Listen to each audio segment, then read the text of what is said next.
व्यक्ति में रहेंगी, क्योंकि जब परिवार के साथ व्यक्ति जुड़ता है तो मोह भी होता है, माया भी होती है, ममता भी होती है, लोभ भी होता है। अब यदि सभी रानी दीदी बन के काम करे, लक्ष्मी दीदी बन के काम करे, सुषमा दीदी बन के काम करे, संभव नहीं है।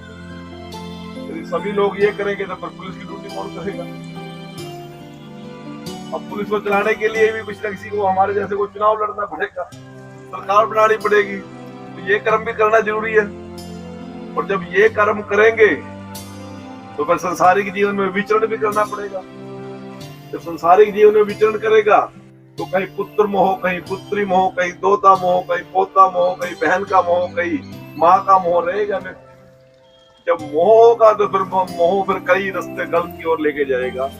परंतु ऐसे ऐसे कार्यक्रमों में उपस्थित रहकर हम चाहे कितना मर्जी मोह माया में हो, परंतु कुछ समय के लिए मन को और आत्मा को एक शांति मिलती है।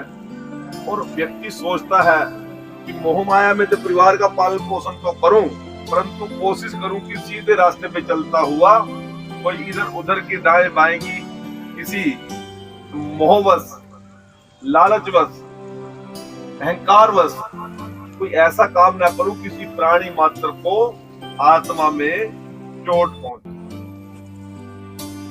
अब दो बातें हो जाएंगी। साइंस बोलती है कि जब तक आप मेंढक पे, बंदर पे, कुत्ते पे, बिल्ली पे, पशु पे एक्सपेरिमेंट नहीं करोगे तो दवाई कैसे बनाओगे? हमारा जो आत्मिक ज्ञान है वो ये कहता है कि किसी जीव को बताना नहीं। अब डॉक्टर जब ट्रीटमेंट करते हैं तो मेंढक पे, छिपकली पे उस पे कट लगाते हैं, उनका एक्सपेरिमेंट करते हैं और उसके बाद फिर जो उनको ज्ञान मिलता फिर उसकी दवाई बनाते हैं। और दवाई फिर हम सबको खानी पड़ती है। दवाई खाएंगे तो हम भी पाप के भागीदारी बनेंगे। तो इसलिए सभी बंधनों से छुटकारा पाने के लिए प्रजापति ब्रह्म कुमारी आश्रम में जितना भी हम समय लगाएंगे वो हमारे कष्टों को और हमारे पापों को कम करने का काम करेगा। मैं तो केवल आप सभी पुण्य आत्माओं से इतनी बात कह के अपनी वाणी को विराम देता हूँ। आप इस कार्यक्रम में जितनी देर भी हैं उस भोले बाबा के साथ जुड़ने का काम करें। और भोले बाबा मोक्ष के दाता हैं, वो हम सबको अपनी गोद में संभालेंगे। हमारे सभी पापों की भूल चूक कोई ना कोई वो जरूर करेंगे। आज के इस भव्य कार्यक्रम के आयोजन के लिए मैं आयोजन की समिति के सभी साथियों का, पुण्य आत्माओं का जिन्होंने अपना पूरा जीवन समाज को एक मार्गदर्शन देने में लगाया है, आप सभी का मैं आभार प्रकट करते हुए अपनी वाणी को विराम देता हूं। और आपको एक विश्वास देकर जा रहा हूं। गाँव धनौरी ही नहीं, आसपास के जितने भी लोग हैं, आपने मुझ पर विश्वास किया, मेरे मुख्यमंत्री नायब सिंह सैनी पर विश्वास किया, देश के प्रधानमंत्री नरेंद्र मोदी जी पर विश्वास किया, मुझे यहाँ से विधायक बनाया, मंत्री बनाया। मैं आप सभी का कर्जाई हूँ और प्रयास करूंगा विकास के रास्ते पे चलते हुए आप इलाके की तरक्की और उन्नति करता रहूं और अपने आप को कर्ज मुक्त करता रहूं। क्योंकि सत्य सनातन धर्म के अंदर एक बात होता है कि कोई भी कर्जा लेके मरना नहीं चाहता, अपने जीवन का कर्जा इसी जीवन में उतारना चाहता है। और उसी प्रयास में उसी सत्य सनातन धर्म को मानने वाला मैं भी हूँ।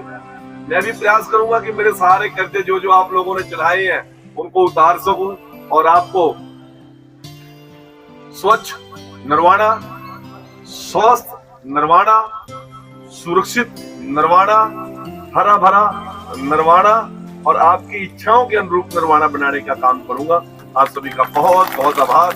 मैं पुनः सभी दीदियों का आभार प्रकट करते हुए आप सभी से मैं इजाजत चाहूंगा। वैसे क्षमा कर रहा हूँ, मैं गलती कर रहा हूँ कि मुझे इतनी जल्दी नहीं जाना चाहिए, परंतु समय का बहुत भयंकर अभाव है क्योंकि हमारा सेशन चल रहा है, कार्यक्रम बहुत ज्यादा इकट्ठे हुए पड़े हैं। सभी जगह जाने का मैं प्रयास करता हूँ। आपका आशीर्वाद लेते हुए मैं अपनी वाणी को विराम देते हुए